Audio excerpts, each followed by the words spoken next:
I've been at EY for 30 years, but I've only been in this particular job for 5 months. And when I first started, it was Gartner that was a key resource to understand what else is happening in this new area of talent strategy. It seemed like every day I had something new and interesting that I was excited about or nervous about.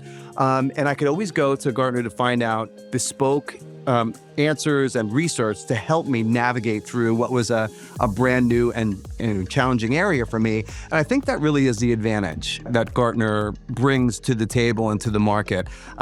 It's not here's a one-size-fits-all response. It's tell me about what you're specifically experiencing. What's the pain point? What's the opportunity? And then it's going on saying, how can we bring our vast experience and network to bear on that specific thing that you're thinking about? And that is very rare in an organization this size, and it's something that's been a real windfall for me in this new role.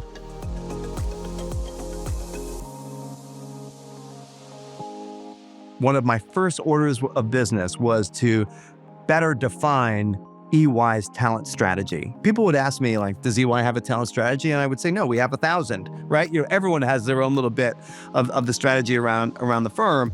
And so I went to my Gartner consultants and said, hey, I need to make this, one meaningful strategy. And instantaneously it was, well, here's how you go about that. Here are some structures and models you can use. Here's what other companies do when they are defining their talent strategy. And so in very real terms, and in just a couple of months, I was able to turn around and say to the board, here is our strategy. Here is our talent strategy. And it was an amalgam of all the great stuff we were doing, but it was having the kind of the structure and then the confidence to be able to say, and this is what a talent strategy looks like. And I know that because it's been done by all these organizations.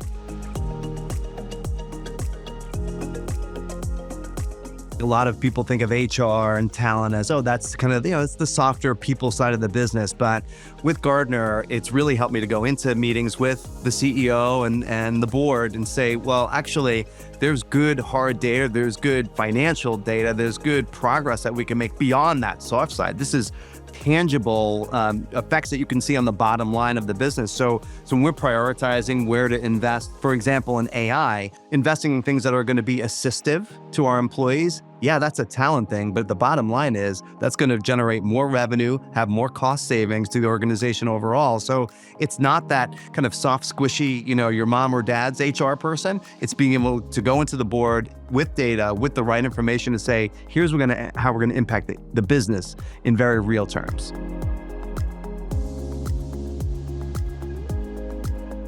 One of the big value elements to being part of Gartner is that interest, that ability to kind of look around the corner, if you will. It seems like Gartner's always having conversations with members of the, whether it's CEOs or CHROs, to what's on their mind. What are they thinking about next?